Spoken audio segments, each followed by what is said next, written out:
नमस्कार, स्वागत है आपका 18 नाउ स्वदेश पर। मैं हूं आपके साथ पूजा त्रिपाठी और आप देख रहे हैं हमारी खास पेशकश मुनाफे की मंडी। और इस शो में हम आपको बताएंगे कमोडिटी मार्केट की तमाम खबरों का अपडेट इसमें आपके सामने देंगे।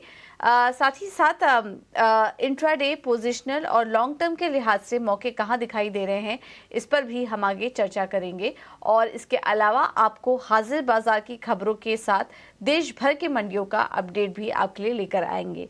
आज शो में हमारे साथ stayvan.com के दीपेन शाह, कोटक सिक्योरिटीज के रविंद्र राव और HDFC सिक्योरिटीज के अनुज गुप्ता भी मौजूद हैं। और हमारे साथ इन सभी मेहमानों का पहले तो हम स्वागत करेंगे और उसके बाद हम समझेंगे कि आज कमोडिटी मार्केट में क्या रणनीति अपनानी चाहिए। लेकिन उसके पहले आपको कमोडिटी मार्केट की 10 बड़ी खबरें आपको बता देते हैं। और इस वक्त हम देख रहे हैं कि सोना 60,750 के पार कारोबार कर रहा है। कॉमेक्स पर $1980 के करीब ट्रेड कर रहा है। तो काफ़ी छोटे दायरे में यहाँ पर कारोबार होता हुआ नजर आ रहा है सोने में। और चांदी की बात करेंगे तो यहाँ पर भी लगभग सपाट ही कारोबार है।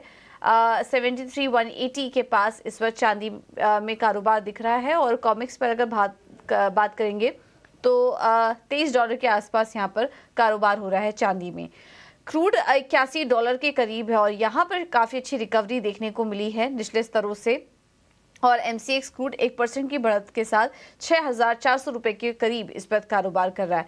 नेचुरल गैस भी आज 1% से ज़्यादा की कमजोरी, 244 रुपए के पास नेचुरल गैस में ट्रेड हो रहा है। और अगर मेटल स्पेस की बात करेंगे तो बेस मेटल्स की कीमतों में मजबूती है। MCX एल्यूमिनियम में करीब 1% की बढ़त है और जिंक और कॉपर भी करीब आधे से 0.5% की बढ़त के साथ इस पर कारोबार कर रहे हैं। देखिए कॉपर आपकी स्क्रीन पर 708 रुपए के पास इस पर ट्रेड कर रहा है। आगे बढ़ते हैं और अब बात करते हैं एग्री कमोडिटी की। तो जीरा में आज हम देख रहे हैं कि 44,400 के पास करीब 3.5% की जोरदार तेजी यहाँ पर है जीरे में। गुजरात में बुआई पिछड़ने से इस तरह का एक्शन हम देख रहे हैं एग्री स्पेस में। जीरे में करीब 3.5% की तेजी और धनिया में भी करीब 1.5% की तेजी इस वक्त देखने को मिल रही है। हल्दी की अगर बात करेंगे तो वहां पर कीमतों में दबाव है, जिसके चलते हल्दी में करीब 2% की कमजोरी इस पर देखने को मिल रही है। 12,460 रुपए के पास हल्दी में कारोबार हो रहा है। अब आते हैं ग्वारगम और ग्वारसीड में। तो यहाँ पर भी मामूली तेजी के साथ कारोबार हो रहा है। 11,700 के ऊपर इस वक्त ग्वारगम है। और ग्वारसीड की बात करेंगे तो दिसंबर वायदा में 5,800 के ऊपर ग्वारसीड में भी कारोबार होता हुआ दिखाई दे रहा है। तो ये है इस वक्त की कमोडिटी की टॉप 10 बड़ी खबरें आपके स्क्रीन पर। एग्री और नॉन एग्री कमोडिटी में हमने आपको एक्शन भी बताया, एक एक करके उन पर समझ लेते हैं कि रणनीति क्या होनी चाहिए। तो सबसे पहले शुरुआत करेंगे सोने चांदी में। और यहाँ पर आज हम देख रहे हैं कि एक दायरे में कारोबार हो रहा है। सपाट है सोना 60,750 के करीब और चांदी भी 73,200 के करीब इस वक्त कारोबार कर रहा है। इसमें डॉलर इंडेक्स में जो नरमी आई है, अब 4.5% के नीचे कारोबार कर रहा है बॉन्ड यील्ड्स। और डॉलर इंडेक्स में भी हम देख रहे हैं कि सपाट कारोबार ही हो रहा है। 103 के करीब अब डॉलर इंडेक्स पहुंच चुका है। ये सभी चीजें ट्रिगर का काम कर रही हैं सोने में और हम देख रहे हैं कि वहां पर अच्छी रिकवरी आ रही है। तीनों एक्सपर्ट हमारे साथ मौजूद है, एक एक करके उनसे समझेंगे कि सोने में किस तरह का ट्रेड लेना चाहिए। दीपेश, सबसे पहले आपसे शुरुआत करेंगे। बहुत बहुत शुक्रिया समय देने के लिए। बताइए सोने में क्या ट्रेड लेना चाहिए। पहले आपका शुक्रिया शो पे बुलाने के लिए। Good morning. देखिए, अगर सोने की बात करेंगे तो कहीं ना कहीं हम MCX में नियर ऑल टाइम हाई के आसपास चल रहे हैं, तो डेफिनेटली मोमेंटम तो पॉजिटिव है। लेकिन हम ये भी देख रहे हैं कि सिल्वर का जो मोमेंटम है वो सोने के मुकाबले ज्यादा बेटर है। तो अगर आप दोनों में से किसी एक में खरीदारी करने की कोशिश कर रहे हैं फॉर ट्रेडिंग पर्पसेस, तो आप सिल्वर में ज्यादा ध्यान दीजिए। और वैसे ही गोल्ड में भी मोमेंटम है, तो अगर आप सिल्वर को इग्नोर करके गोल्ड में बाइंग भी करेंगे तो भी ठीक रहेगा। लेकिन द पॉइंट इज के थोड़ा मोमेंटम स्लो होगा तो आपको गोल्ड में ज्यादा समय देना होगा। ऑन द हायर साइड हम एक्सपेक्ट कर रहे हैं कि 61,000 61,200 का टारगेट्स आपको देखने मिले और 60,000 से 59,800 का काफी अच्छा स्ट्रॉन्ग सपोर्ट। ठीक है, तो ये है सलाह सोने चांदी में आपको दे दी गई है। बिटूपन, आपसे भी समझना चाहेंगे सोने में अगर किसी को शॉर्ट टर्म के लिए ट्रेड करना हो तो क्या सलाह होगी। ये जो रैली दिख रही है हमें डॉलर इंडेक्स और बॉन्ड यील्ड्स में स्थिरता आने के बाद में, ये आगे और कितनी कंटिन्यू रह सकती है। सवाल वही हुआ कि जो रैली आया था, मतलब जिस तरह से हम लोग ने वर्ल्ड कप क्रिकेट में भी देखा कि इंडिया ने 10 मैच जीता था कॉन्टिन्यूअसली, तो साथ में सिनारियो ऐसा है कि गोल में भी एक रैली आया है, 59,400 से 62,000 के आसपास गया था, backed by the CPI data. और एक्सपेक्टेशन ऐसा है कि प्रोबेबली जो हाइक वाला सिनारियो के बारे में सोच रहे थे, तो प्रोबेबली हाइक ना हो यूएस की तरफ से, तो उस तरह से एक स्पाइक आया था। लेकिन फिलहाल क्या है ना, गोल्ड एंड सिल्वर ऑलरेडी काफी अच्छा खासा पुलबैक दिया है and not sustaining at higher levels. लेकिन मोमेंटम अभी भी बायस जो भी है पॉजिटिव साइड में ही है। तो यहाँ पे अगर किसी को ट्रेड करना है तो स्ट्रिक्ट स्टॉप लॉस के साथ करना पड़ेगा। अगर गोल्ड में बाय करना है तो we are looking at 60,600 on the upside का, जो भी अभी मतलब 700 के आसपास मार्केट चल रहा है। तो 60,600 के आसपास we can buy, keeping a stop loss below 60,400, possible target of 61,000। लेकिन strict stop loss is very important. और सिल्वर में भी सिनारियो उस तरह का ही है। 74,000 वाला जो लेवल है, अभी ये तोड़ नहीं पा रहा है और वहां से एक रिजेक्शन आ रहा है।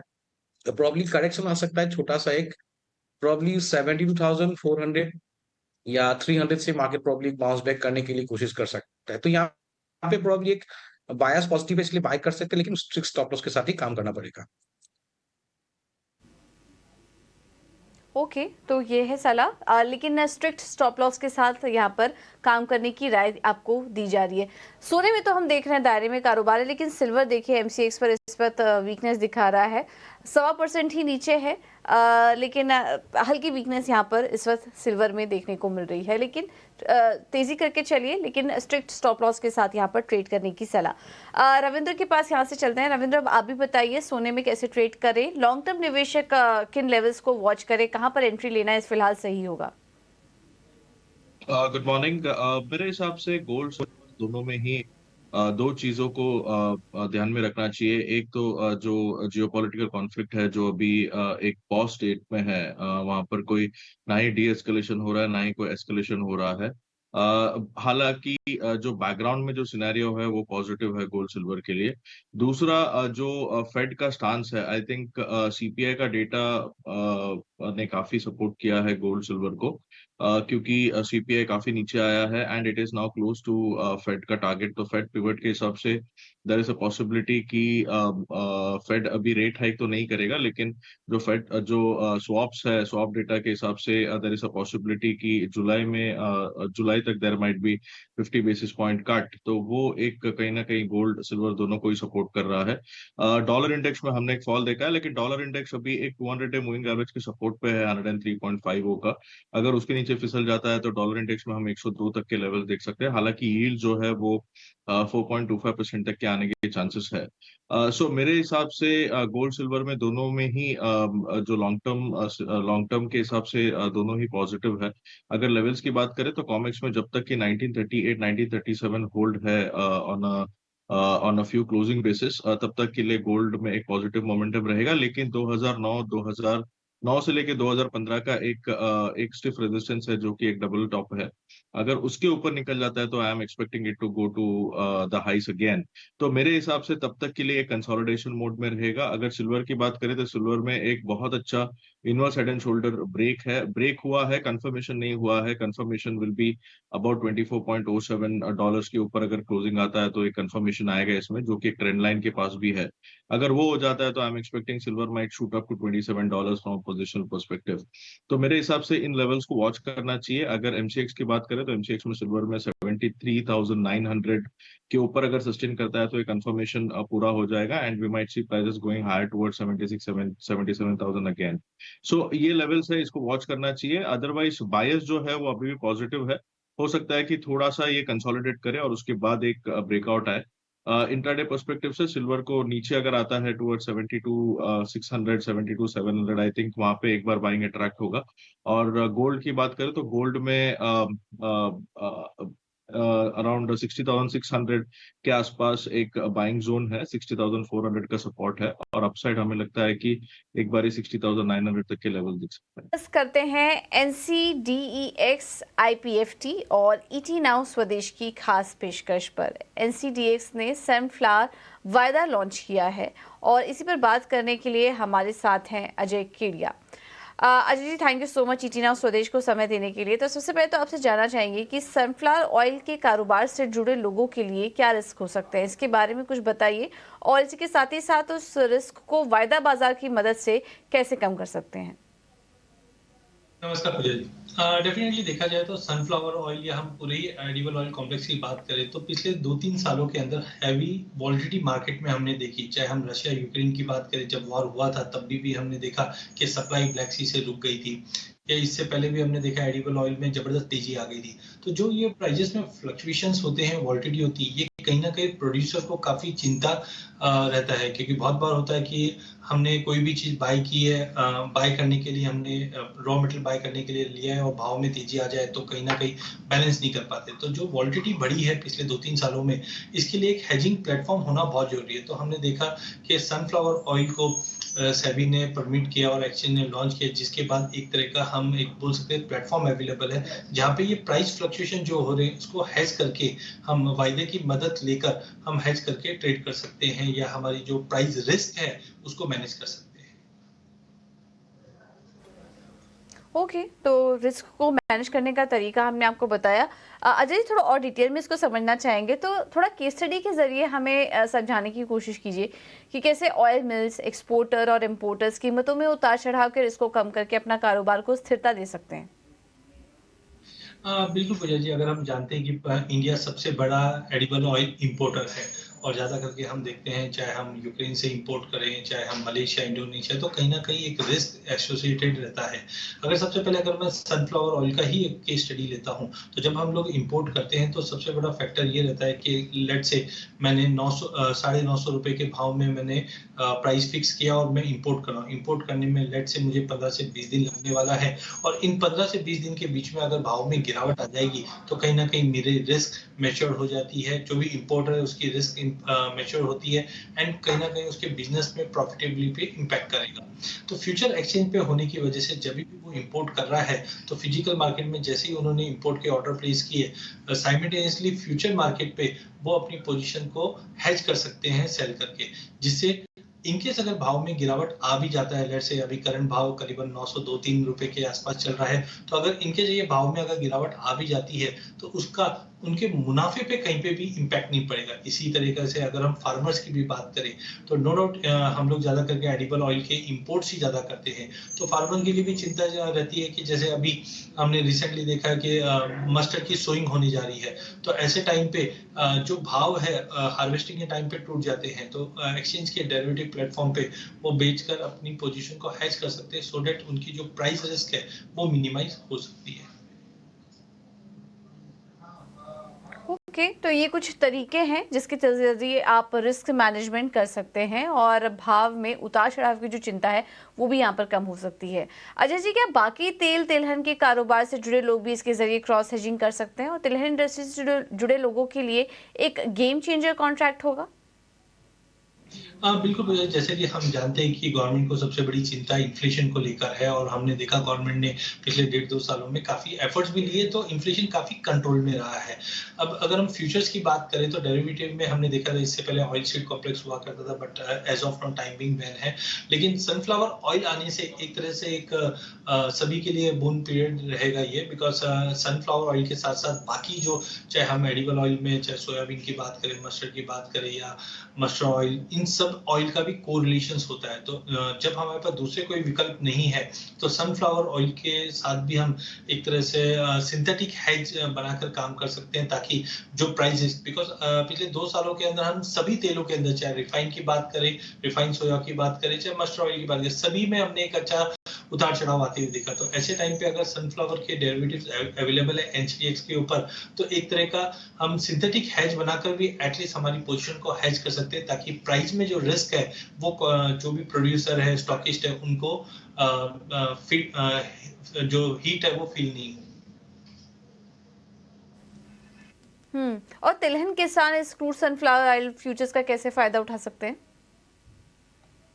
बिल्कुल, जैसे मैंने अभी थोड़ी देर पहले भी बताया कि जो कोरिलेशन है पूरे एडिबल ऑयल कॉम्प्लेक्स में एक दूसरे के साथ रहता है, तो खास करके अगर हम तिलहन के प्रोडक्ट की बात करें तो लगभग हमने देखा है कि 90-92% के लगभग सभी ऑयल्स के 92-93% के कोरिलेशंस बने हुए हैं। तो जिनकी पोजीशन सोयाबीन में है या मस्टर्ड में है या अदर क्रॉप पे भी है अवेलेबल, तो उनका हम लोग कोरिलेशन निकाल के एक सिंथेटिक हेज के रूप में सनफ्लावर एनसीडीएक्स में जो सनफ्लावर ऑयल फ्यूचर्स जो लॉन्च हुए हैं उसके द्वारा हम हेज करके चल सकते हैं। ओके। और इसके अलावा अजय ये भी समझना चाहेंगे कि इस कारोबार से जुड़े लोगों को किन-किन खबरों पर नज़र रखनी चाहिए? बिल्कुल पूजा, जैसे कि हम जानते हैं कि आज हम ग्लोबल मार्केट के सिनेरियो में तो काफ़ी चीज़ें हैं जो ग्लोबली भी अगर घटती है तो उसका इम्पैक्ट इंडिया में भी पड़ता है। तो सनफ्लावर ऑयल कॉम्प्लेक्स की अगर हम बात करें, सबसे पहले आपको प्रोडक्शन के बारे में पता होना चाहिए कि इंटरनेशनल में जैसे सबसे बड़ा सप्लाई जो है वो ब्लैक सी एरिया से ही आता है, तो वहाँ पे प्रोडक्शन क्या है, डिमांड, सप्लाई, वेदर कंडीशन काफ़ी इंपॉर्टेंट है। बिकॉज जिस ढंग से बताया जाता है कि डोमेस्टिकली इधर तो हम सुपर एल निनो देख रहे हैं, बट ग्लोबली भी अगर हम देख रहे हैं तो टेम्परेचर बढ़ रहे हैं जिसका इम्पैक्ट पड़ रहा है। अल्टरनेट ऑयल्स के प्राइसेस क्या है, इन पे भी आपको नजर रखना चाहिए। और दूसरा एक इंपॉर्टेंट होता है करेंसी, बिकॉज जिस ढंग से हम देख रहे हैं कि रुपए में एक गिरावट आ रही है तो हमारी इंपोर्ट्स भी उसी की तरह से इम्पैक्ट करते हैं, तो करेंसी पे भी नजर रखना चाहिए। लेकिन अभी पिछले 2-3 सालों में सबसे जो इम्पोर्टेंट है वो बायोफ्यूल को लेकर है, बिकॉज बायोफ्यूल की जो डिमांड है ये सभी एडिबल ऑयल को इम्पैक्ट कर रही है। तो कुछ जो पॉइंट्स मैंने बताए, demand, supply, weather, production, government की पॉलिसीज या सर्कुलर जो आते हैं इन पे नजर रखिए। करेंसी है, बायोफ्यूल की डिमांड और जियोपॉलिटिकल इवेंट्स पे भी नजर रखना चाहिए।